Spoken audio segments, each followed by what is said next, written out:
Hi കൂട്ടുകാരെ, ഇന്നത്തെ എൻ്റെ പുതിയ വീഡിയോയിലേക്ക് സ്വാഗതം. ഇന്നത്തെ ഒരു കുക്കിംഗ് വീഡിയോ ആണ്.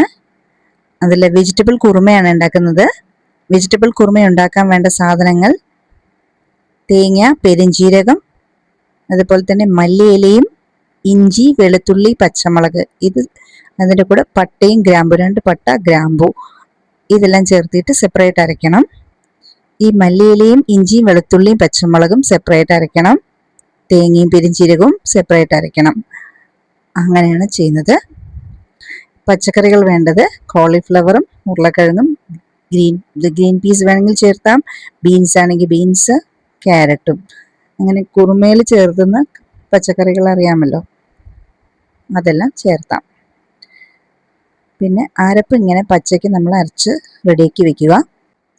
വീഡിയോ തുടങ്ങുന്നതിന് മുൻപ് എല്ലാ കൂട്ടുകാരോടും പറയാനുള്ളത്, ഇതുവരെയും സബ്സ്ക്രൈബ് ചെയ്യാതെ കാണുന്നവരുണ്ടെങ്കിൽ സബ്സ്ക്രൈബ് ചെയ്യുക. എൻ്റെ വീഡിയോസ് എല്ലാം ഇഷ്ടപ്പെടുമ്പോൾ ലൈക്കും ഷെയറും തന്ന് സപ്പോർട്ട് ചെയ്യുക. കൂടാതെ എൻ്റെ എല്ലാ ഷോർട്ട് വീഡിയോയും ലോങ് വീഡിയോസും കാണുക, നിങ്ങളുടെ കമൻറ്റ് അറിയിക്കുക. അപ്പോൾ വീഡിയോയിലേക്ക് പോവാം. കടായി ചൂടായി അതിൽ എണ്ണ ഒഴിച്ച ശേഷം സവാള സ്ലൈസ് ചെയ്തത് ഇടുക. ആദ്യം സവാള ഇട്ടിട്ട് കുറച്ച് ബ്രൗൺ ഒന്നും ആവണ്ട, കുറച്ച് നേരം വഴറ്റുക. ഒരു നിറം മാറുന്ന സമയമാകുമ്പോൾ നമ്മൾ ബാക്കി അരപ്പ് ചേർത്തിട്ടാണ് ഇത് വഴറ്റുന്നത്. സവാള എളുപ്പത്തിൽ വഴറ്റി കിട്ടാനായിട്ട് നമ്മൾ കുറച്ച് ഉപ്പിട്ട് കൊടുക്കുക. അപ്പോൾ സവാള വേഗം വഴറ്റി കിട്ടും. ഒരു നിറം മാറ്റം ഉണ്ടാകുമ്പോൾ, ഒരുപാട് ബ്രൗൺ ആവണ്ട, കുറച്ചൊരു നിറം മാറ്റം ഉണ്ടാകുന്ന സമയത്ത് അതിലേക്ക് അരപ്പ് ചേർത്താനുണ്ട്. ഇതിൽ ചേർത്തുന്ന അരപ്പ് ഏതാണെന്ന് വെച്ച് കഴിഞ്ഞാൽ പച്ചമുളകും മല്ലിയിലയും വെളുത്തുള്ളി ഇഞ്ചിയും കൂടെയുള്ള അരപ്പുണ്ടല്ലോ, അതിൽ പട്ടയും ഗ്രാമ്പും കൂടെ ചേർത്തിട്ടാണ് നമ്മൾ അരയ്ക്കുന്നത്. ആ അരപ്പ് ഇതിലിട്ട് കൊടുക്കുക.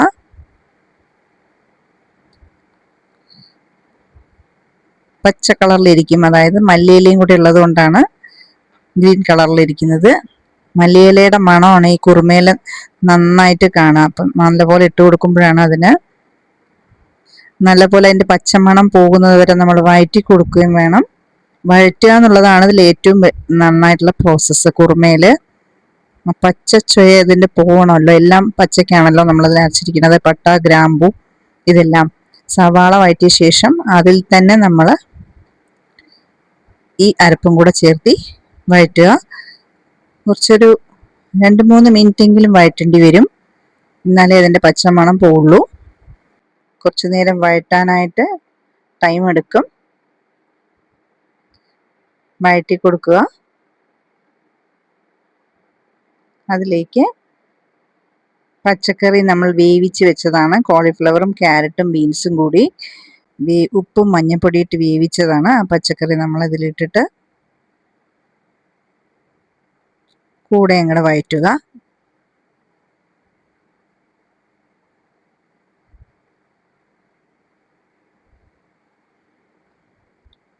ഈ പച്ചക്കറിയിൽ നമ്മൾ ഈ മസാല എല്ലാം പിടിക്കാൻ വേണ്ടി കുറച്ച് നേരം തിളപ്പിക്കാനായിട്ട് വെക്കുക. കൂടുതൽ ഇളക്കരുത്. ഒരുപാട് നേരം നമ്മൾ പ്രഷർ കൊടുത്ത് ഇളക്കി കഴിഞ്ഞാൽ പച്ചക്കറികളെല്ലാം ഉടഞ്ഞു പോകും. ലൈറ്റായിട്ടുള്ള ഇളക്കി കൊടുക്കാം. അത് തിളച്ച് വന്നു കഴിയുമ്പോൾ പിന്നീടാണ് നമ്മൾ തേങ്ങയും പെരുംജീരകവും കൂടെ അരച്ചത് ഒഴിച്ചു കൊടുക്കുന്നത്. ഇതെല്ലാം കൂടെ ഒന്നിച്ച് മിക്സ് ചെയ്ത് തിളയ്ക്കാനായിട്ട് വിടാം. എളുപ്പമുള്ള കറിയാണ് ഈ കുറുമ. ഈ അരപ്പൊക്കെ ഒന്ന് റെഡിയാക്കി വെച്ച് കഴിഞ്ഞാൽ, പച്ചക്കറി വേവിച്ച് വെച്ച് കഴിഞ്ഞാൽ എളുപ്പത്തിൽ നമുക്ക് ചെയ്യാൻ പറ്റും. നല്ല ടേസ്റ്റിയാണ് ഈ കുറുമ. ഇതിൽ വഴറ്റുന്ന ജോലിയെല്ലാം കഴിഞ്ഞു. ഇനി ഇതിൽ കടുകൊന്നും പൊട്ടിച്ചിടാനൊന്നുമില്ല. ഇത് കുറുമ ആയതുകൊണ്ട് ഇത് പച്ച വെളിച്ചെണ്ണയും, ഇതിൽ ഇനി വെളിച്ചെണ്ണ ഒഴിക്കേണ്ട കാര്യമേ ഇല്ല. ആദ്യം വെളിച്ചെണ്ണ ഒഴിച്ച് നമ്മൾ സവാളയൊക്കെ വഴറ്റിയതാണല്ലോ. വേണമെങ്കിൽ മാത്രം പച്ച വെളിച്ചെണ്ണ ഒഴിച്ചു കൊടുക്കാം. ഇത് മല്ലിയിലേക്ക് അരച്ച് ചേർത്തിയതായതുകൊണ്ട് അതിൻ്റെ ചൊയ അതൊന്നും ഉണ്ടാവില്ല, നമ്മൾ വഴറ്റുന്നുണ്ടല്ലോ. അപ്പോൾ ഈ കറി അടച്ചു വെച്ച് ഒന്നും കൂടെ തിളപ്പിക്കാം. ഇത് തിക്കായിട്ടുള്ള കറിയാക്കാം. കുറച്ച് വേണമെങ്കിൽ വെള്ളം ചേർത്തി കൊടുക്കാം. അരപ്പ് വെള്ളം കുറച്ച് ചേർത്തി കൊടുത്ത് നമ്മളിത് ഈ കറി തണുക്കുന്ന സമയത്ത് അതിൻ്റെ ഗ്രേവി കുറയാൻ സാധ്യതയുണ്ട്. അപ്പം നമ്മൾ കുറച്ച് കൂട്ടിയിട്ട് നമ്മളെങ്ങനെയാണോ കുറുമ ഉണ്ടാക്കുക, സാധാരണ നമ്മൾ റെസ്റ്റോറൻറ്റിലൊക്കെ കഴിക്കുന്ന കുറുമയ്ക്ക് ഇങ്ങനെ തിക്നെസ് ഉണ്ടാവാനാണ് സാധ്യത. അപ്പോൾ അതുപോലെ തന്നെ ഉണ്ടാക്കാമെന്ന് വെച്ചിട്ടാണ്. അങ്ങനെയാകുമ്പോൾ ഈ തിക്നെസ്സിലാണ് കറി ഉണ്ടാക്കുക. കുറുമ ഇങ്ങനെ കറി എപ്പോഴും ഇങ്ങനെ തിക്കായിട്ടാണ് ഉണ്ടായിരിക്കുക. കഷ്ണങ്ങൾ ഒരുപാട് നമ്മൾ പച്ചക്കറികൾ ഉടഞ്ഞു പോവാതിരിക്കാൻ വേണ്ടി നമ്മൾ സ്മൂത്ത് ആയിട്ടുള്ള ഇളക്കി കൊടുത്താൽ മതി. കുറച്ചുകൂടി വെള്ളം ചേർത്തി കൊടുത്തു ഞാൻ. ഇനിയിപ്പോൾ തിക്കാവും, അതുകൊണ്ട് 2-3 തിളയും കൂടെ തിളച്ചിട്ട് കഴിഞ്ഞാൽ കറി റെഡിയാകും. ഇത് ചപ്പാത്തിയുടെ കൂടെ, ആപ്പത്തിൻ്റെ കൂടെ, ദോശയുടെ കൂടെ വരെ കഴിക്കാം. ദോശയുടെയും ഇഡ്ഡലിയുടെയും കൂടെ വരെ കഴിക്കാം. പിന്നെ ഗീ റൈസിൻ്റെ കൂടെ വേണമെങ്കിലും കഴിക്കാൻ, പ്രശ്നമൊന്നുമില്ല. നമ്മൾ കുറുമ എന്ന് വെച്ച് കഴിഞ്ഞാൽ അധികവും ചപ്പാത്തിയുടെ കൂടെയാണല്ലോ കഴിക്കുക. ഏതിൻ്റെ കൂടെ വേണമെങ്കിലും കഴിക്കാൻ നന്നായിട്ടുണ്ടാവും. കുറച്ച് ഗരം മസാല തൂവി കൊടുക്കാം. വേണ്ടവർ കുറച്ച് കുരുമുളക് പൊടിയൊക്കെ ഇടുന്നവരുണ്ട്, ഞാൻ ഇട്ടിട്ടില്ല. ഗരം മസാല പൊടി കുറച്ചിട്ട് കഴിയുമ്പോൾ ലാസ്റ്റ് ഈ കറികളിൽ ഇങ്ങനെ പൊടി ഇടുന്ന സമയത്ത് കുറച്ചുകൂടി അതിൻ്റെ മണം നിൽക്കും. അങ്ങനെ കറി റെഡിയായി. ഈ കറി എല്ലാവരും ട്രൈ ചെയ്ത് നോക്കുക, ഫീഡ്ബാക്ക് അറിയിക്കുക, സബ്സ്ക്രൈബ് ചെയ്യുക, ലൈക്ക് ചെയ്യുക, ഷെയർ ചെയ്യുക. ഓക്കെ, നെക്സ്റ്റ് വീഡിയോ കാണുന്നവരേക്കും ബൈ.